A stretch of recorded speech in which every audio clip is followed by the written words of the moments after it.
This is Fujifilm's 16 to 80mm lens. This is Fujifilm's X-H2. And Fujifilm tell us this lens is not recommended for this camera. Let's find out if that's true.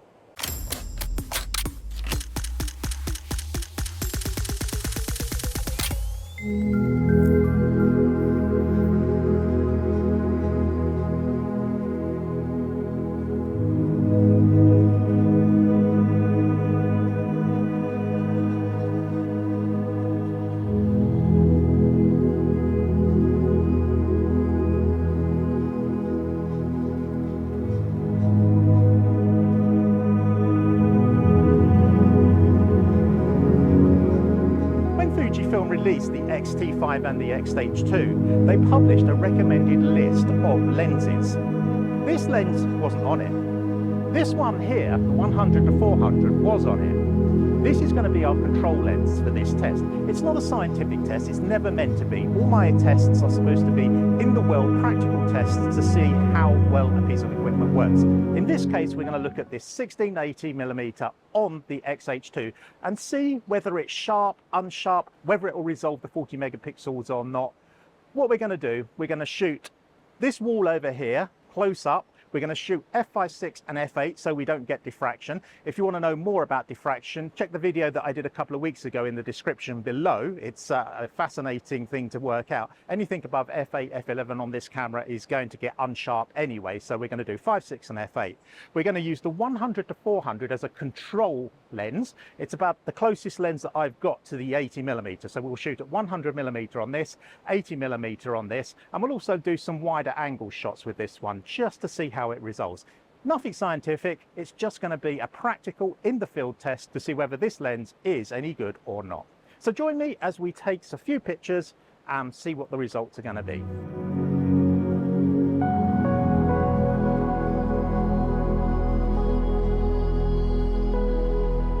So we're going to start by shooting with the 100 to 400. It's at 100. I'm focusing manually on this wall here. There's loads and loads of detail in this wall. We're square on so that we got an even coverage, no angles so that the focus can vary. And we're just going to shoot f5.6 and f8. So let's get on with that.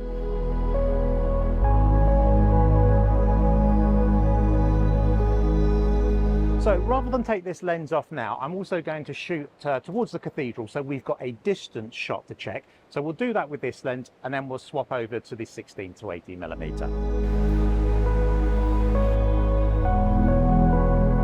For this one, I'm focusing on the mill, on one of the windows, and again, I'm focusing manually.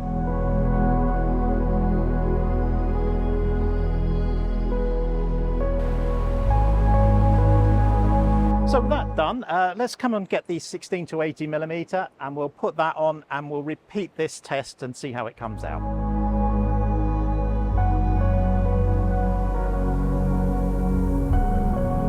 So that's all the shots done. It's quite interesting. The 16 to 80mm I think has an electronic focus ring, i.e. when you move it, it moves the focus electronically. And that is quite weird. I don't do a lot of manual focusing because autofocus these days is so good. But in this case, when you turn the ring, if you speed up, it speeds up, but not in a linear way as it would with a manual focus ring. I'm pretty sure that the 100 to 400 has a manual focusing ring because it is a sort of linear movement. As you speed up, it just continues to stay at the same speed as you're turning. I might be wrong about that, and if I am, let me know in the comments. Anyway, that's a series of shots that I've already done. As I say, it's not a scientific test, it's just a test to evaluate whether this 16 to 80mm lens is any good on Fuji's 40 megapixel cameras. And visually through the viewfinder, it definitely was not as sharp as the 100 to 400, but the proof is in the pudding, and we'll take them back to the studio and have a look at them in Lightroom. So join me back there and we'll have a look and see what we've got. So welcome to the studio. I've imported the images into Lightroom. I've color coded them. We have green color is the 100 to 400mm and the red color is the 16 to 80mm. And I've also used the rating system. So 2-star is f5.6 images and 3-star is f8 images. As I imported them, I used my usual import preset, which has no sharpening applied to it at all. The reason for that is that if you're aware of Fuji Extran files, they can get a situation called the worms. And I've found that by importing them without any sharpening pre-applied, you can dramatically reduce the chances of getting those worm artifacts in your images. So everything I import, even my GFX images, I import without any sharpening. I don't think you should be putting any sharpening on your images as you import them. Anyway, that's the buy side. Let's get into Lightroom and have a look at these images and see what results we've actually got between these two lenses. So these are the images in Lightroom, and what we will do first is we'll compare the 80mm on the 16-80 to the 100mm on the 100-400, and we'll do that for 5.6 and f8. So this is the 100-400 at f5.6, and this is the 16-80 at 5.6 and 80mm obviously, with the 100-400 at 100mm.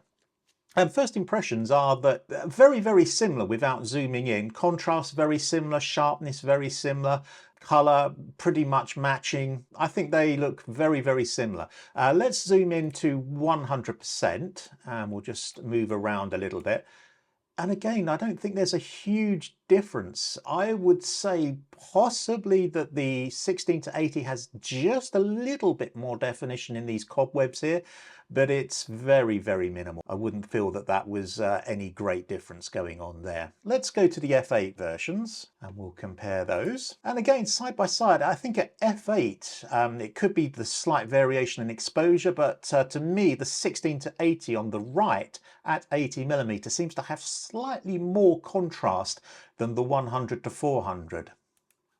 And zooming in, I would say, and I mean this is entirely subjective, but at f8 I think the 16-80 is very, very slightly sharper than the 100-400. Now this is the close-up images obviously. Let's take a look to see if that carries on through the distance images. So this one is the distant image on the 100-400 at f5.6. And this one is the 16-80. So on the left we have the 100-400 at 100mm, and on the right we have the 16-80 at 80mm. And we're going to zoom in again.